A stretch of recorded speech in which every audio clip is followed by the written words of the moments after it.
Welcome to Sumathi சமையலறை. இன்றைக்கி என்னோட சமையலில் நான் தக்காளி சாதம் தாங்க செய்ய போகிறேன். நான் 6 தக்காளி பழம் எடுத்துருக்கிறேன். நல்லா கனிஞ்ச பழமாக எடுத்துக்கோங்க. இதை நான் அரைச்சி தான் செய்ய போகிறேன்னா நீங்கள் கட் பண்ணி செய்கிறதா இருந்தாலும் செஞ்சுக்கோங்க. இந்த தக்காளி சாதம் செய்கிறதுக்கு நான் பாருங்கள் சாதம் வடித்து வச்சுருக்கிறேன். நல்லா உதிராக வடித்து வச்சுருக்கிறேன்னா குழைய விட வேண்டாம்.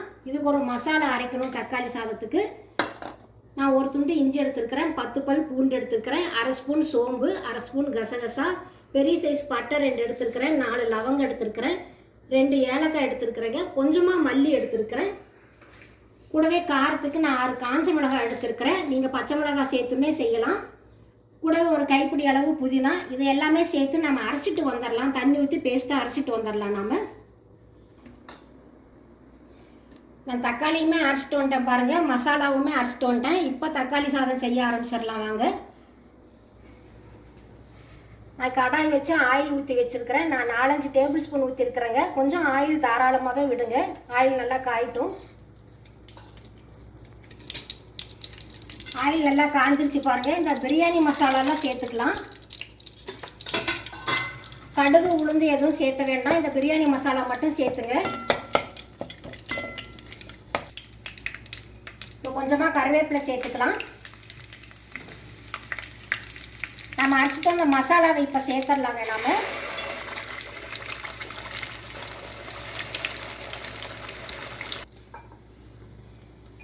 இந்த மசாலா கூடவே கொஞ்சமாக மஞ்சள் பொடி சேர்த்துக்கோங்க. இந்த மசாலா வந்து ஆயிலே கொஞ்சம் நேரம் நல்லா வதங்கி வரட்டுங்க. அதுக்கப்புறமா நம்ம தக்காளி சேர்த்துடலாம்.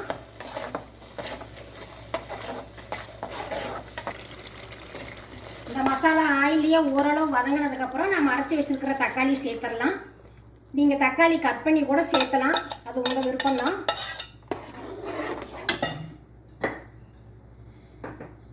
கூடவே தேவையான அளவு உப்பு சேர்த்துருங்க.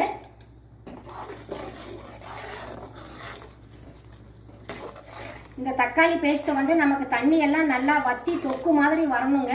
அது வரைக்கும் கிளறி கொடுங்க. அடுப்பு வந்து லோ ஃப்ளேம்லேயே இருக்கட்டும். தக்காளி நல்லா கொதிக்க ஆரம்பிச்சிருச்சு பாருங்கள். நீங்கள் மீடியம் ஃப்ளேம்லேயே வச்சு கொதிக்க விடுங்க, இல்லைன்னா ஆயிலெல்லாம் தெறிக்க ஆரம்பிச்சிடும். இது நல்லா கொதித்து நமக்கு தொக்கு பதத்துக்கு வர்றதுக்கு கண்டிப்பாக ஒரு 10 நிமிஷம் ஆகுங்க.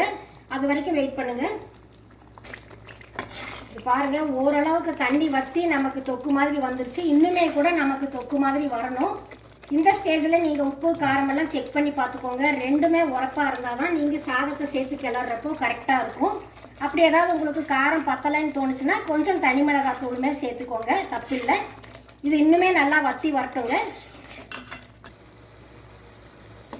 தக்காளி தொக்கு சூப்பராக ரெடி ஆயிடுச்சு பாருங்கள். இந்த அளவுக்கு நமக்கு தக்காளி நல்லா வற்றி வரணும். தக்காளி நீங்கள் கட் பண்ணி சேர்த்து இருந்தாலுமே இந்த மாதிரி வரணுங்க. நல்லா ஆயிலும் பிரிஞ்சு வந்துருச்சு. இப்போ அடுப்பு ஆஃப் பண்ணிடலாம். இது ஆறுனதுக்கப்புறமா நம்ம சாதத்தை சேர்த்து கிளறிடலாம். தக்காளி தொக்கு நல்லா ஆறிடுச்சு பாருங்கள். இப்போ சாதமுமே நல்லா ஆறிடுச்சு. இந்த சாதத்தை சேர்த்து நாம் கிளறிடலாம்.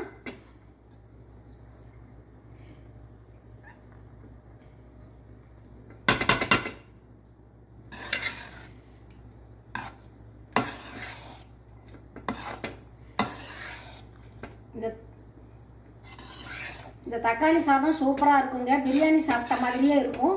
இந்த தக்காளி சாதம் நீங்கள் சொல்கிறத விட தக்காளி பிரியாணின்னே சொல்லலாம். அந்தளவுக்கு டேஸ்ட் அல்டிமேட்டாக இருக்குங்க. இதை நான் கிளறிட்டு வேற ஒரு சர்விங் பவுலுக்கு மாற்றிட்டு உங்களுக்கு நான் காட்டுறேன். தக்காளி சாதம் சூப்பராக ரெடி ஆயிடுச்சு பாருங்கள். தயிர் பச்சடியோடு சாப்பிட்றதுக்கு சூப்பராக இருக்கும். நீங்களும் இந்த மாதிரி மசாலா அரைச்சி செஞ்சு சாப்பிட்டு பாருங்கள். தக்காளி பிரியாணி சாப்பிட்ட மாதிரியே இருக்கும். உங்களை நான் மறுபடியும் அடுத்த வீடியோவில் சந்திக்கிறேன். தேங்க்யூ.